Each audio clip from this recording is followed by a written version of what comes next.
High viewers, இன்னைக்கான வீடியோவில் என்ன நடக்குதுன்னு சொல்லிட்டு பார்ப்போம். வீடியோக்குள்ளே போகிறதுக்கு முன்னாடி நம்ம சேனலை லைக் அண்ட் சப்ஸ்கிரைப் பண்ணிட்டு கொஞ்சம் சப்போர்ட் பண்ணுங்க. வாங்க இப்போ வீடியோக்குள்ளே போகலாம். எபிசோட் ரொம்பவே விறுவிறுப்பா போய்கிட்டு இருக்கு. வெற்றி ஈஸ்வரமூர்த்தி கிட்ட சொல்றாங்க, பாத்தீங்களாப்பா, நீங்க வேண்டவே வேண்டான்னு ஒதுக்கி வச்ச இந்த துளசி தான் இப்ப நம்ம குடும்ப கௌரவத்தையே காப்பாத்திருக்காங்க அப்படின்னு சொல்ல, இதை கேட்ட ஈஸ்வரமூர்த்திக்கு என்ன சொல்றதுன்னே தெரியல. அப்போ மீனாட்சி அபிராமி இவங்க ரெண்டு பேரோட மூஞ்சையும் பார்க்கணுமே. மீனாட்சிக்கு செம்மையா வைத்தறிச்சலா இருக்கு துளசியை பார்க்க. ஏன்னா இவ வந்த கொஞ்ச நாள்லயே நல்ல பேர் எடுத்துக்கிட்டு இருக்காளே அப்படின்னு சொல்லிட்டு அவங்க பயங்கரமா கடுப்புல இருக்காங்க. இந்த சைடு ஈஸ்வரமூர்த்தினால எதுவுமே சொல்ல முடியல. ஒருத்தவங்களை கூப்பிட்டு இந்த பணத்தெல்லாம் எடுத்து வைப்பா அப்படின்னு சொல்ல, அப்போ துளசி சொல்றாங்க, கொஞ்ச நேரம் இருங்க மாமா அப்படின்னு சொல்றாங்க. அதை கிட்ட ஈஸ்வரமூர்த்தியும் என்ன சொல்லுமா அப்படின்னு சொல்ல, அப்போ துளசி சொல்றாங்க, இந்த பணத்தெல்லாம் வச்சுதான் நீங்க தேர்தல்ல வின் பண்ணுமா? ஏன் காசு கொடுத்து ஏன் மாமா ஓட்டு வாங்குறீங்க? காசு இல்லாம நீங்க செஞ்சதை எல்லார்கிட்டயுமே சொல்லி ஓட்டு வாங்கலாம்ல அப்படின்னு சொல்றாங்க. கொஞ்ச நேரம் ஈஸ்வரமூர்த்தி துளசி சொல்றதெல்லாம் யோசிச்சு பாக்குறாங்க. துளசி சொல்றது ஒரு விதத்துல பார்த்தா நியாயமா தான் இருக்கு. சரி, துளசி சொன்ன மாதிரியே நம்ம காசு கொடுக்காமலே ஓட்ட வாங்கிடலாம் அப்படின்னு சொல்லிட்டு துளசியோட பேச்ச ஃபர்ஸ்ட் டைம் ஈஸ்வரமூர்த்தி கேட்டிருக்காங்க. இத பார்த்ததுமே வெற்றிக்கு சந்தோஷம் தாங்க முடியல. ஏன்னா வேண்டவே வேண்டாம் அப்படின்னு சொல்லிட்டு இருந்த துளசியோட பேச்ச இப்போ ஈஸ்வரமூர்த்தியே கேட்கிற நிலைமைக்கு வந்துட்டாருன்னா பாத்துக்கோங்களேன் அப்படின்னு சொல்லிட்டு வெற்றி பயங்கர ஹாப்பில இருக்காங்க. இந்த சைடு அபிராமி, மீனாட்சி இவங்க ரெண்டு பேரும் தான் துளசி மேல பயங்கர கடுப்புல இருக்காங்க. இந்த சைடு நம்ம அஞ்சலியை தான் காட்டிட்டு இருக்காங்க. நம்ம அஞ்சலி மகேஷ் தூங்கிட்டு இருக்கும் போது அவங்களோட போனை எடுத்து சிசிடிவி கேமராவோட ரெக்கார்டெல்லாம் நம்ம செக் பண்ணணும்னு முடிவு பண்றாங்க. அப்போ மகேஷ் ஆழ்ந்த உறக்கத்துல போயிட்டதுக்கு அப்புறம் அவங்க கையை எடுத்து ஃபிங்கர் பிரிண்ட் வச்சு போனை அன்லாக் பண்ணிடுறாங்க. விறுவிறுன்னு ஹாலுக்கு போயிட்டு அந்த சிசிடிவி ரெக்கார்டு எல்லாத்தையுமே பாக்குறாங்க. அதுல மகேஷோட சின்ன வயசு ஃப்ரெண்டை அடிச்சு துரத்துனதுல இருந்து பாட்டிய மகேஷ் தான் காலை பிடிச்சி கீழே தள்ளி விட்டான் அப்படிங்கிற விஷயம் வரைக்கும் எல்லாமே பதிவாயிருக்கு. இதெல்லாம் ஒண்ணு ஒன்னா பார்த்துட்டு இருக்க நம்ம அஞ்சலிக்கு தலையே சுத்திடுச்சு. கொஞ்ச நேரத்துல அவங்களால அவங்க கண்ணையே நம்ப முடியல. மகேஷ் இவ்வளவு கேவலமானவனா? எதுக்காக இப்படியெல்லாம் நடந்திருக்கான்? சின்ன வயசுல இருந்து வளர்ந்த ஹாஸ்டல் ஃப்ரெண்டை அடிச்சு துரத்திருக்காரு. அது மட்டும் இல்லாம பாட்டிய காலை பிடிச்சு கீழே தள்ளி விட்டுருக்காரு. இப்படி மிருகத்தனமா நடக்கிறதுக்கு காரணம் என்ன? அப்போ பாட்டிக்கு மகேஷை பத்தின விஷயம் ஏதோ ஒண்ணு தெரிஞ்சிருக்கு. அதை என்கிட்ட சொல்ல வர போய் தான் மகேஷ் பாட்டியை இந்த மாதிரி நிலைமைக்கு ஆளாக்கிட்டான் அப்படின்னு அஞ்சலி ஒரு விஷயத்தையும் யோசிச்சு ரொம்பவே வெக்ஸாக ஆரம்பிக்கிறாங்க. கொஞ்ச நேரத்திலேயே அஞ்சலி இதெல்லாம் நினைச்சு பார்த்து அந்த இடத்துலயே மயங்கி விழுந்துடுறாங்க. மகேஷ் ஆஸ் யூஷுவலா எப்பவுமே நைட்டு தானே வீடெல்லாம் கிளீன் பண்ணுவாரு. அதனால தூக்கத்துல இருந்து எந்திரிச்சு வராரு. அப்போ அஞ்சலியை காணா. அஞ்சலி எங்க போயிருப்பா அப்படின்னு சொல்லிட்டு அஞ்சலியை தேடிட்டு இருக்கும் போது அஞ்சலி ஹால்ல மயக்கம் போட்டு கீழே விழுந்து கிடக்குறாங்க. மயக்கம் போட்ட அஞ்சலியை பார்த்ததுமே நம்ம மகேஷ் பதற அடிச்சுட்டு ஓடி வராரு. அஞ்சலியை பார்த்ததுமே, அஞ்சலி உனக்கு என்னாச்சு என்னாச்சு அப்படின்னு சொல்லிட்டு கத்துறாங்க. அஞ்சலி கண் முழிக்க மேல அவங்களுக்கு கான்சியஸே வரல. உடனே மகேஷும் அஞ்சலியை தூக்கி போட்டு ஹாஸ்பிட்டலுக்கு கூட்டிட்டு போறாங்க. அங்க போயிட்டு டாக்டர் எல்லாம் செக் பண்ணி பார்த்துட்டு கொஞ்ச நேரம் சென்று வெளியில மகேஷ் கிட்ட ஒரு அதிர்ச்சியான விஷயத்த சொல்றாங்க. உங்க ஒய்ஃப் பிரெக்னெண்டா இருந்தாங்களா அப்படின்னு சொல்லிட்டு கேட்க, அதுக்கு மகேஷ் சொல்றாங்க, ஆமா என்னோட ஒய்ஃப் பிரெக்னென்ட் தான் அப்படின்னு சொல்றாங்க. சாரி, இப்போ அவங்களுக்கு அந்த கரு கலைஞ்சிருச்சு அப்படின்னு சொல்றாங்க. இதை கேட்டதுமே மகேஷ்க்கு பயங்கர ஷாக் ஆயிடுச்சு.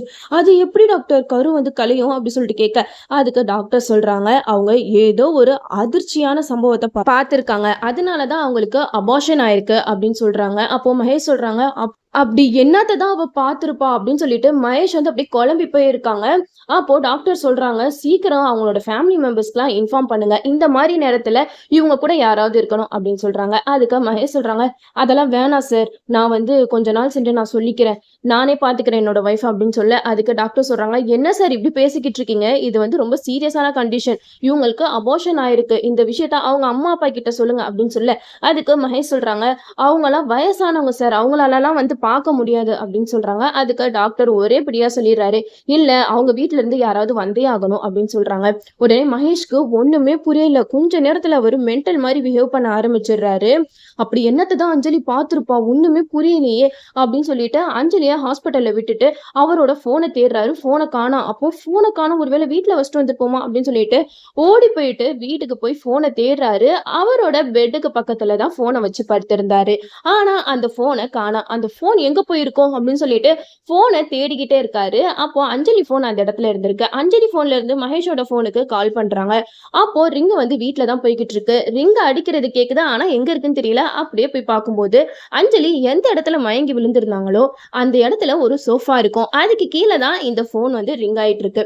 உடனே அந்த போனை எடுத்து மகேஷ் வந்து கட் பண்ணி பார்க்கும்போது தான் அவருக்கே தெரியுது அஞ்சலி வந்து சிசிடிவி ரெக்கார்ட்ஸ் எல்லாத்தையுமே பார்த்து தான் இந்த மாதிரி ஒரு அதிர்ச்சிக்குள்ளாயிருக்காங்க. அதனாலதான் அவங்களுக்கு அபார்ஷன் ஆயிருக்கு அப்படின்னு சொல்லிட்டு மகேஷ் வந்து புரிஞ்சுக்கிறாரு. இத பார்த்ததுமே மகேஷ்க்கு கொஞ்ச நேரம் என்ன பண்றதுன்னே புரியல.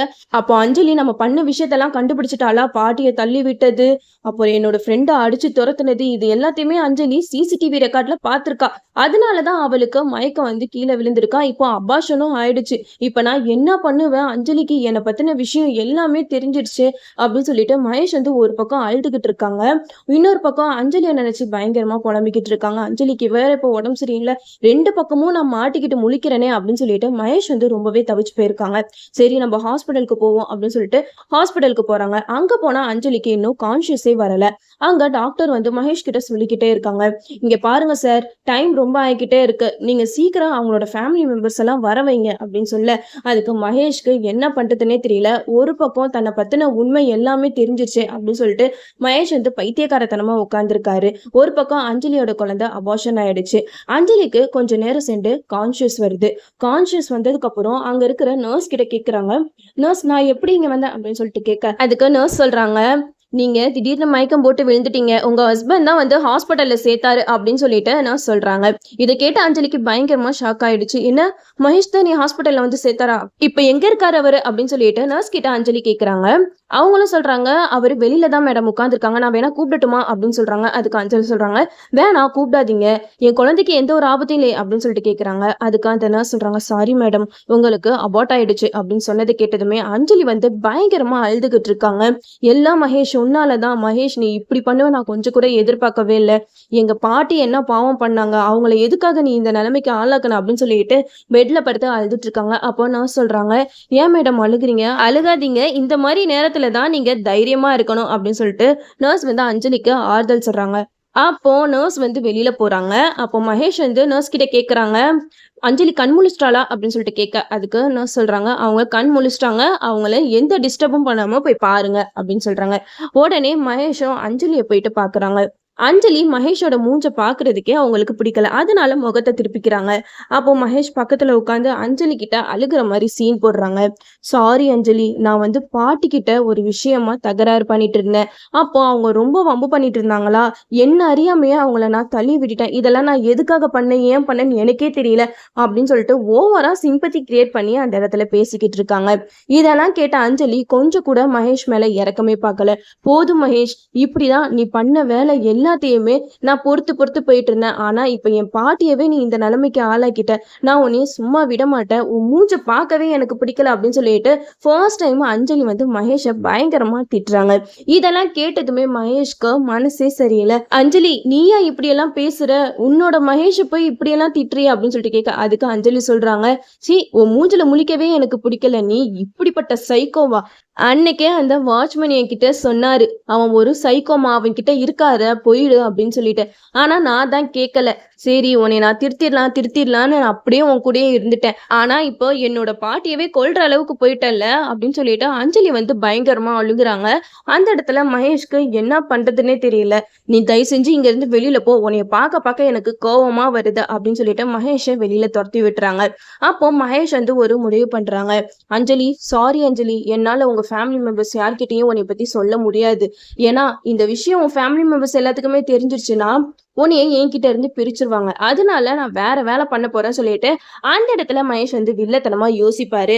அதாவது நம்ம அஞ்சலிய கடத்தி வச்சிருவாங்க. அஞ்சலிய காணோம்னு சொல்லிட்டு சிவராமன் லக்ஷ்மி எல்லாருமே அவங்க வீட்டுல வந்து தேடுவாங்க. அப்போ மகேஷ் வந்து என்ன சொல்றதுன்னே தெரியாம அஞ்சலி எங்க போனானே தெரியல அப்படிங்கிற மாதிரி அவரும் ஒரு டிராமாவை போடுவாரு. இப்படியெல்லாம் போறதுக்கு நிறைய வாய்ப்புகள் இருக்கு. ஏன்னா மகேஷ் வந்து சைக்கோ மைண்டுங்கிறனால கண்டிப்பா அஞ்சலியை யார்கிட்டயும் விட்டு கொடுக்க மாட்டாரு. இப்போ அஞ்சலிக்கு உண்மை எல்லாமே தெரிஞ்சிருச்சு. சோ இந்த உண்மை தெரிஞ்சனால அஞ்சலி எங்க நம்மளை விட்டுட்டு போயிருவாளோ அப்படிங்கிற பயத்துல முருகனோட அம்மாவை எப்படி அடைச்சு வச்சிருக்காரோ அதே மாதிரிதான் இப்ப அஞ்சலியையும் அடைச்சு வைக்க போறாரு. பட் இந்த இடத்துலதான் ஒரு ட்விஸ்ட் இருக்கும். அதாவது நம்ம கவின் வந்து லாஸ்ட் நேரத்துல நம்ம அஞ்சலியை காப்பாத்தி அவங்க வீட்டுக்கு கூட்டிட்டு போயிருவாங்க. இப்படிதான் இந்த கன்னட சீரியல்ல போய்கிட்டு இருக்கு. இதுலயும் அதே மாதிரி சீன்ஸ் எல்லாம் கொண்டு வராங்களான்றத நாமளும் வெயிட் பண்ணி பார்ப்போம். எப்படியோ மகேஷோட உண்மை முகம் வந்து இப்பயாவது நம்ம அஞ்சலிக்கு தெரிஞ்சுச்சு. கண்டிப்பா இதுக்கப்புறம் அஞ்சலி வந்து மகேஷ் கூட வாழவே மாட்டாங்க. பாவம் மகேஷ். இப்போ சைக்கோவா இருந்த மகேஷ் வந்து சைக்கோ கில்லரா மாறி இன்னும் எத்தனை பேரை சாவடிக்க போறான்னு தெரியல. நம்மளும் வெயிட் பண்ணி பார்ப்போம்.